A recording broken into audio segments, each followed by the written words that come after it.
শ্রমজীবী মানুষের ঐক্য, অধিকার ও অগ্রগতির প্রতীক সোনারগাঁও হোটেল শ্রমিক ও কর্মচারী ইউনিয়ন তার ৪২তম প্রতিষ্ঠাবার্ষিকী উদযাপন করেছে অত্যন্ত উৎসবমুখর পরিবেশে।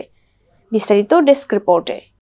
রবিবার সোনারগাঁও হোটেলের শাপলা প্রাঙ্গণে উক্ত অনুষ্ঠানের আয়োজন করা হয়। অনুষ্ঠানে অংশ নেন হোটেলের বিভিন্ন পর্যায়ের শ্রমিক, কর্মচারী ইউনিয়ন নেতৃবৃন্দ ও আমন্ত্রিত অতিথিরা। ইউনিয়নের পক্ষ থেকে অতিথিদের টি-শার্ট ও ক্যাপ উপহার প্রদান করা হয়। জাতীয় সঙ্গীত পরিবেশনের মাধ্যমে অনুষ্ঠান শুরু হয়।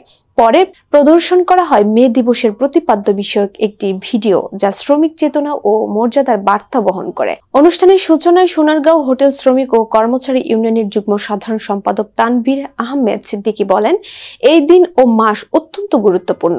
জুলাই বিপ্লবের ঐক্যের ও অগ্রগতির প্রতীক। চলুন আমরা সবাই আমাদের ঐতিহাসিক সংগঠন সোনারগাঁও হোটেল শ্রমিক ও কর্মচারী ইউনিয়নের এই গৌরবময় দিনটিকে স্মরণীয় করে তুলি। উক্ত অনুষ্ঠানে প্রধান অতিথি হিসেবে উপস্থিত ছিলেন সরকারের অতিরিক্ত সচিব ও হোটেলস ইন্টারন্যাশনাল লিমিটেডের ব্যবস্থাপনা পরিচালক মোহাম্মদ ইশরাত হোসেন খান।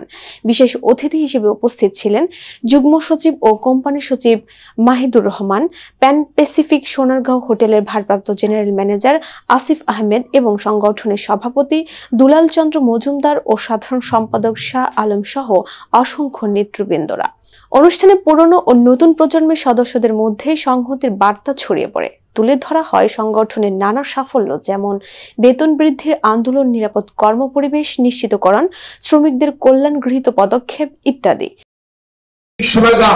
হোটেল থেকে রাষ্ট্রের কনসেপ্ট অনুযায়ী সঠিক ইউনিয়ন চর্চার মাধ্যমে শ্রমিক ও কর্মচারী ইউনিয়নের অধিকার নিশ্চিত করে তাদেরকে উৎসাহিত এবং উদ্বুদ্ধ করে প্যান প্যাসিফিক সোনারগাঁও হোটেল থেকে বাংলাদেশের একটি শীর্ষস্থানীয় সেবামূলক প্রতিষ্ঠান হিসেবে ধরে রেখেছে এই সোনারগাঁও হোটেল শ্রমিক ও কর্মচারী ইউনিয়ন।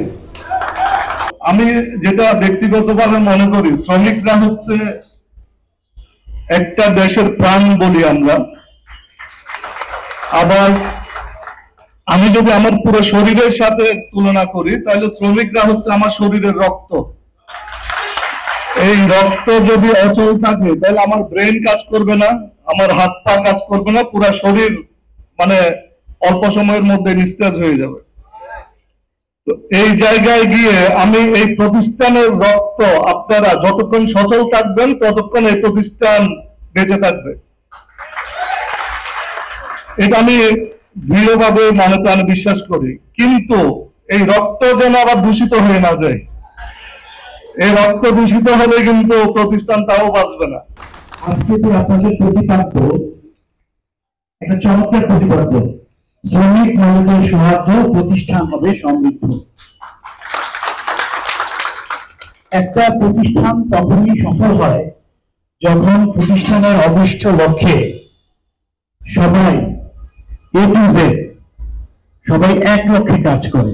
এবং আমি নীতিভাবে বলতে পারি যে আমাদের হোটেলে যারা আমাদের ইউনিয়নের সদস্যবৃন্দ আছেন, ম্যানেজমেন্ট এবং সবাই কিন্তু ব্যবসায়িক সফলতাই আমাদের মেইন চালিকা শক্তি। আমার মনে হয় যে আমাদের স্বেচ্ছায় কিছু আমাদের সুবিধার বিষয়টাকে আমরা একটু বিসর্জন দিয়ে আমাদের সাধারণ মানুষের কল্যাণের জন্য আমাদের একটু এগিয়ে যাওয়া উচিত, যেটা আমাদের মধ্যে একেবারে আসলে নেই। আমরা হুট করে এক দুই জেনারেশনে আসলে সাহেব হয়ে গিয়েছি, এজন্য মনে হয় হতে পারে।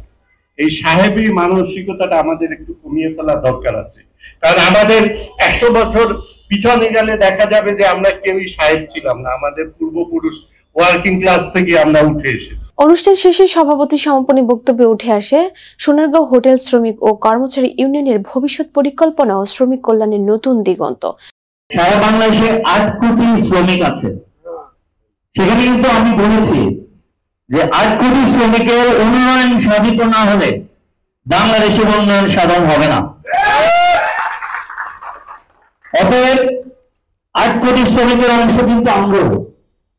এখানে কিছু বেতনের বিষয় নিয়ে আমরা মাননীয় যে মহোদয় টেবিলে আমাদের বক্তব্য পেশ করেছি। কিছু আমাদের অলরেডি 3টা মিটিং হয়েছে, আমাদের স্যারদের সাথে কথা হয়েছে।